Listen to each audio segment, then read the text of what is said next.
we've got Hausler, and also in the shake-up is Albacini, the Swiss rider who's on Colombia. Here they come, the concluding stages. It's very, very tight indeed, but Henderson is the man who looks as though he's going to take it. Henderson takes the left-hander. He's got about a 10-metre lead here, and the Kiwi for the Sky team celebrates. That victory gives him the stage, and the bonus of 10 seconds will put him in yellow. It'll go to count back, but I'm convinced that bonus puts Henderson of Sky in the yellow jersey here at the end of the stage in Handley. Today it's the hors d'oeuvre for the final days of racing as riders shed and claim seconds over their rivals. The early pace setter of the day was Vacansoleil's Liu Vestra with a time of 10:19.96. That stood until Alex Gannett, resplendently white in the skin suit of the national time trial champion, took to the start round. True to form, tore into the course, eating up London's tarmac and smashing a 5-second hole into Vestra's time, comfortably taking the lead. But there were plenty of quality riders still to come. Now then into the finishing funnel, and just look at this. It's Boy Van Poppel leading this one out, trying to get the stage victory, but on the right, it's a rider from Sky. So the main sprinter's on the floor, but Sky is still in the shake-up for victory. And that looks like Luke Rowe to me, throwing his arms in the air. Yes, Luke Rowe wins stage one here in the showground in Norfolk. What a finish. Sky on the head of the contest then, giving Cavendish the perfect lead out. Remember, Mark Cavendish won the stage here 12 months ago. Is it going to be Mark Cavendish again as they come into the finishing straight? Here comes Mark Cavendish, the Manx Express in the World Champs jersey. This is Cavendish at his best. Up to the line, the victory salute. Mark Cavendish takes the stage here in Dumfries. What a fantastic finish. Coming up now to the red pennant, the lantern, the 1 kilometre to go sign, the red kite, and it's Wiggins on the front here, really beginning to turn the screw, and Luke Rowe is in second position, and look out for Mark Cavendish. Cavendish is going to be trying to come through to get involved in the final chase. Lee Howard has just come up on the left-hand side there of Cavendish and got in front. Cavendish has allowed him to get in front there. He needs wheels, he wants people to be in front of him. It looks like Wiggins there. He's just gone off the front, and now we're starting the sprint, and it's Luke Rowe on the front. Luke Rowe is the man on the front, but now look at this then, head-to-head as they look for the line. It's the Australian on the left, but on the line it is Cavendish again. Mark Cavendish takes it right on the line. Towards the final turn, a little bit of a technical one, and the gap has opened up there between, but Cavendish doesn't want to go yet. He's waiting and waiting and waiting, and he's prepared to let someone else lead it out, because this is a really, really tough climb. The last 200 metres is going to feel like 300 metres for these riders as they go for the line. Boy Van Poppel there on the left-hand side. Cavendish looks so cool, calm and collected. He's already got several bike lengths advantage. Listen to the crowd roar. It's the world champion going for the line in Guildford at the end of the Tour of Britain of 2012. He's got several bike lengths advantage. No one's going to stop Mark Cavendish now. He gets his hands in the air. It's his third win, third stage victory for Mark Cavendish. A superb performance from the world champion. And he's riding the course very, very well. Obviously has ridden the course, knows the course, because he's gone round these corners, throwing caution to the wind. He's in sight of the finish. This is going to be the fastest time. Look at the effort here then for Bradley Wiggins. Oh, look at this. We set a possible sub-20. Wiggins is going to do it up to the line. What a fantastic ride. Stellar performance here then by Bradley Wiggins. 19 minutes 54.20 seconds. He's the new leader of the time trial. And Sky are now sitting in first and second positions. Here comes Wiggins. Look at the clock. This is going to be the fastest time. Absolutely burying himself here. Could we speculate on a sub 950? It's within his compass. He's getting nearer and nearer to the line. Bradley Wiggins drives up to the line. 950, 8 seconds faster than his nearest challenger. And there goes Mark Cavendish on the right. So Renshaw has released Mark Cavendish, and now he's lining up with 50 metres to go to try and get to the line. The challenge is going to come from Greipel. On the right, it might be Team Sky that took it. It was close. It looked like Viviani to me may have just stolen that on the line on the inside from Cavendish and Greipel. We'll wait to have to see that. 200 metres to go now. He goes for it, slightly uphill at this moment in time. Greipel goes to the right-hand side, but Viviani takes the opportunity to go up the left-hand side, goes the shortest way to the line. As they're getting closer to the finish, Sky are still in it. Yeah, you can just see Lobato coming up in the right-hand side, but Greipel moves over, and Sebert starts to lead out Debusseret. Well, it looks like Debusseret is getting a lead out here, and also I Am Cycles is right on the front. It looks like I Am Cycles is going. Oh, Trentini can get this.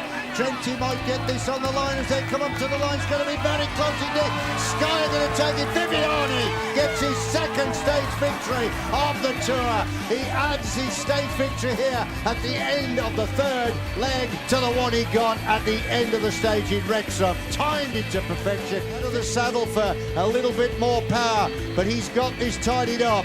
He really has conquered the climb and tamed the opposition, and he's now setting himself up fairly for the climb. Powles is still behind, round about 50 metres back, but they're not going to catch him.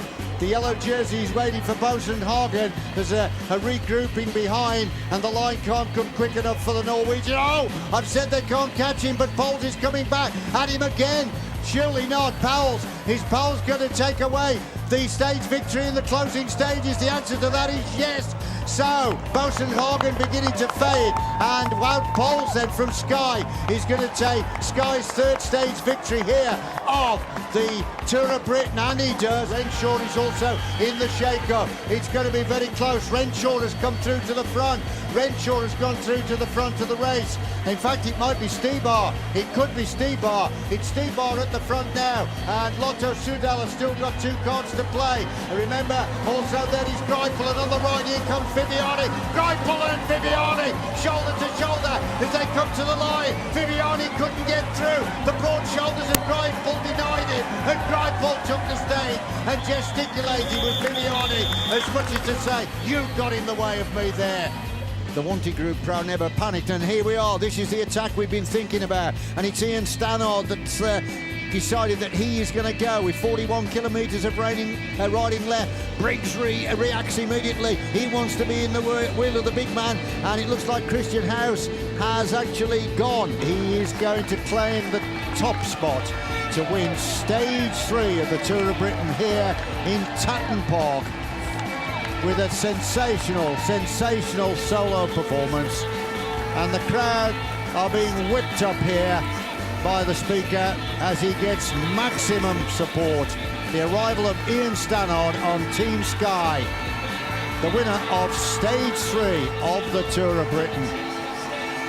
Look at the welcome he's getting from the crowd. You can hear the noise resonating all over Tatton Park. There's the victory salute.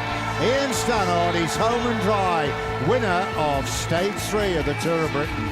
Look at the reception being given here then to the race leader, Wout Poels of Sky, as he enters the concluding stages to the summit. 300 metres to go. Poels looking back anxiously, but he spins that gear majestically, and he's getting himself ready then to claim this stage at the top.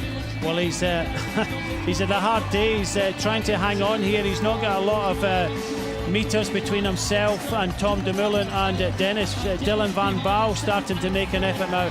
I do think he just has enough to hang on for the stage win, but it does look as if Steve Cummings will be pulling on that yellow jersey. So here comes Poels then for the victory. Tom Dumoulin is there, and Dennis is also in the shake-up, but it's going to be Wout Poels that's going to take this. The line can't come quick enough. He's got this within his grasp now. There it is, the summit. Poels then inside the concluding 100 metres to take this stage at the summit of Haytor. Here he comes then. It's going to be Wout Poels that takes it from Ryan Dennis of BMC. The Australian coming over for second. Tom Dumoulin is going to come in third. That's how they cross the line, the first 3.